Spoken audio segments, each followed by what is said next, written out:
Wendy Williams has just made a shocking announcement, and now she and Ricky Gervais are reportedly joining forces to expose Ellen DeGeneres and what they claim was a years-long effort to silence anyone who spoke out. For 19 years, Ellen built one of the most powerful brands in daytime television, but according to both Ricky and Wendy, there was a very different side operating behind the scenes. And before we get into the allegations surrounding Ellen, you need to understand why Ricky Gervais became one of the few people in Hollywood willing to say what others wouldn't. Everything changed after his final appearance at the Golden Globes. You know, we haven't seen you really around since the Golden Globes, where you were low profile. Yeah, well, they attacked you, but they said that you were mean and rude, and you were surprised at that. You were surprised. Let me just read one of the things they thought I am mean was... and rude. I'm surprised they attacked me for it, though. Yeah, exactly. Yeah. That moment immediately sent shockwaves through the industry. Ricky Gervais had hosted the Golden Globes 5 times between 2010 and 2020, but his final hosting gig was different. Instead of delivering harmless celebrity jokes, he directly referenced some of the most powerful figures in entertainment and suggested they were connected to Jeffrey Epstein. What makes that even more controversial is that this happened years before major government disclosures about the Epstein case became public. At the time, many people dismissed it as another edgy Ricky Gervais routine, but according to his supporters, he was pointing to something Hollywood desperately wanted ignored. And this wasn't the first time he had taken that risk. What made you think, you know what, I'm just going to hammer him? I don't care what the... Well, I thought... when they said, do you want to host the Golden Globes, all that stuff I said in the show was true. I said, I'm going to write my own jokes. Right? And I thought, who do I pander to? The 200 richest people in the room or the 200 million people watching at home who aren't winning awards, who aren't millionaires? And it was a no-brainer. I was doing it for them, you know, and I didn't want to, it wasn't set out to hurt their feelings, but it was, if you're going to make it a spectator sport, then you better have something.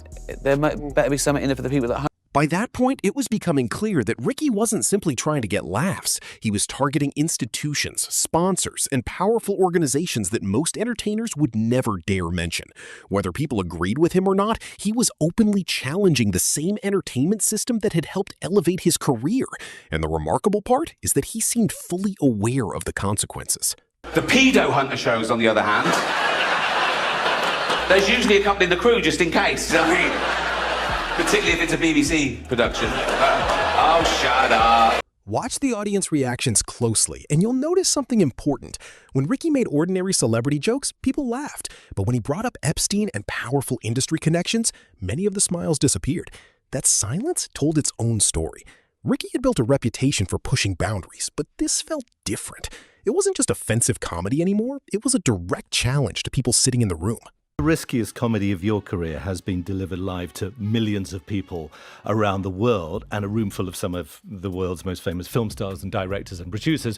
When you were hosting 5 Golden Globe ceremonies between 2010 and 2020, I think, did you set out each time primarily to, puncture the pomposity of that world of celebrity and to expose some of the absurdities and what you saw as the hypocrisies of Hollywood? Yes, and that got more honed and more targeted and more important and more liberating as I went along.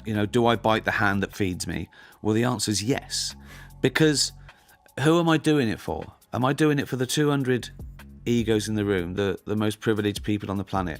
Or am I doing it for the 200 million people around the world watching who aren't winning a Golden Globe, who aren't multimillionaires? Of course I'm doing it for them. I'm the fat bloke on the couch eating potato chips watching this. And I played that card. I shouldn't be there. I purposely played the outsider. I walked out with a beer. I walked out, I didn't look like them. I didn't act like them. I didn't think like them. The truth is, I do know some of them. I have got things in common with some of them. I'm an actor, I'm an entertainer. I was there as a comedian. And I think that, again, particularly in British comedy, a stand-up is a court jester. We're down with the peasants, laughing at the king. You've got to... After that Golden Globes appearance, Ricky was never invited back. Supporters claim he was effectively shut out because he crossed a line Hollywood didn't want crossed. Years later, when additional Epstein-related documents became public, many viewers revisited that speech and argued that Ricky had been raising questions long before the broader conversation exploded. But Ricky wasn't the only major television personality willing to speak out. Wendy Williams had been doing it for years. When Ellen announced that her show was ending, most celebrities treated it like the end of an era. Wendy took a completely different approach. Instead of praising Ellen, she defended employees who had accused the show of toxic behavior and suggested there was a darker side to Ellen that the industry is protecting. I'm glad that you thanked your Ellen fans, or whatever you call your nation. But 19 years on TV doesn't change your life. It exposes you for the person that you really are.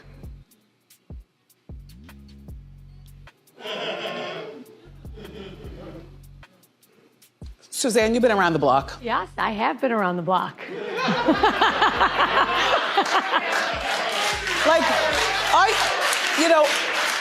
No, but I've been in this business for a while. A long time. I've worked with some all different types of hosts. Yes. And there's a lot that goes on. Behind the scenes. Uh-huh. Mm-hmm. I'm not sure that all the guests are happy. I was a guest, I wasn't happy. Just saying, Norman. Mm-hmm. And people called me out on it before I was able to say anything about it. Like, oh my gosh, that was... Joelle, you know what I'm saying. You've been in... That exchange became one of the most talked about moments between the two hosts. To the audience, it may have looked like playful banter. To Wendy's supporters, it looked like a warning delivered in public. And Wendy had already dealt with powerful figures pushing back against her commentary. When she discussed allegations involving music executives and young artists, she often claimed that people in the industry wanted her to stop talking. The most uncomfortable moment came when Diddy appeared on her show and referenced her son. According to many viewers, Wendy's expression changed instantly.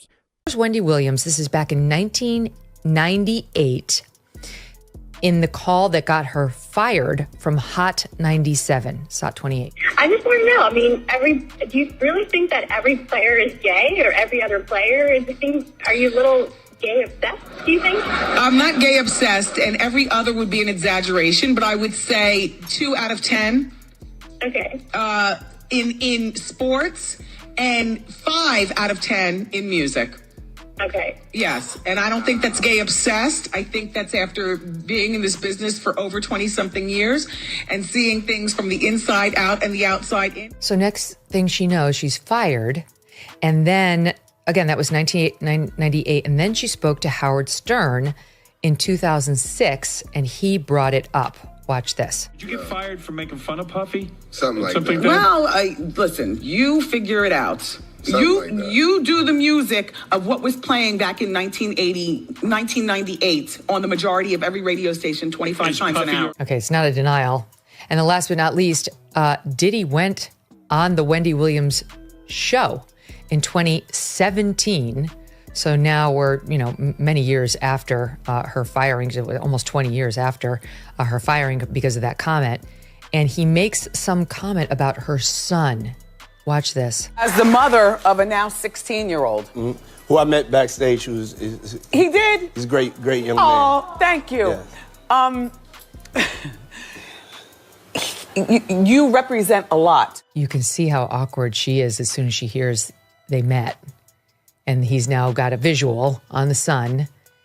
And I would submit to you, Wendy Williams was concerned to hear that the two of them had an exchange backstage. Well, I think that clip is really interesting because it takes a lot to trip Wendy Williams up. Mm-hmm. I mean, this is a woman who would get on TV 5 days a week, much as you do, and speak extemporaneously, And this is her world. She's been in it forever. And Sean Combs, you can tell my opinion, that she's taking that as a not so thinly veiled. For years, Wendy Williams dominated daytime television because she was willing to say things other hosts avoided. Her Hot Topic segment became famous precisely because no celebrity was off limits. That's why many people find her current situation so strange. A woman who spent decades speaking freely is now involved in a guardianship battle while insisting that she is being unfairly silenced. And one of the subjects she spoke about most aggressively was the treatment of young performers in the music industry. Horrible person to me. You know what I'm saying?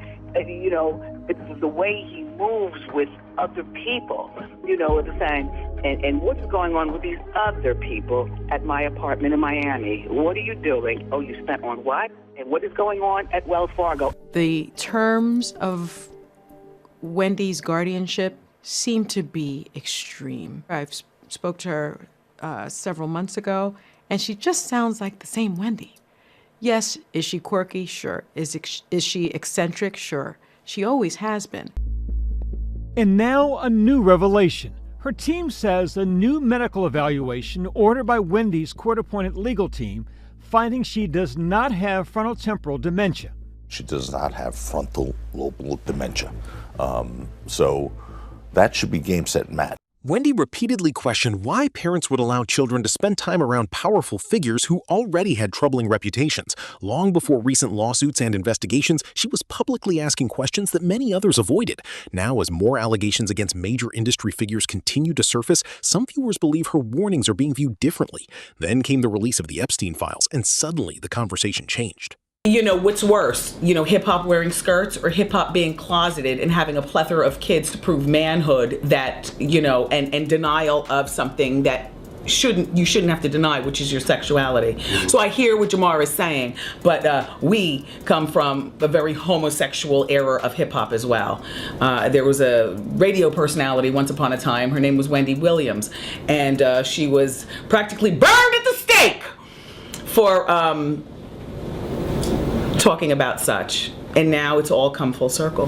There were many situations, none of which to talk about, but there were many situations back in the day in my career, and it's all coming full circle now. So, do you think now with people like Frank Ocean coming out of the closet, even though he's not exactly a rapper, but he definitely overlaps into the rap community? Do you think that we're gonna have a time where it's cool to be a gay rapper? I don't know. According to supporters of Ricky and Wendy, the release of additional Epstein-related records triggered panic among people who once seemed untouchable. Ellen's move to the United Kingdom has become a major talking point online, with critics claiming it happened as scrutiny intensified.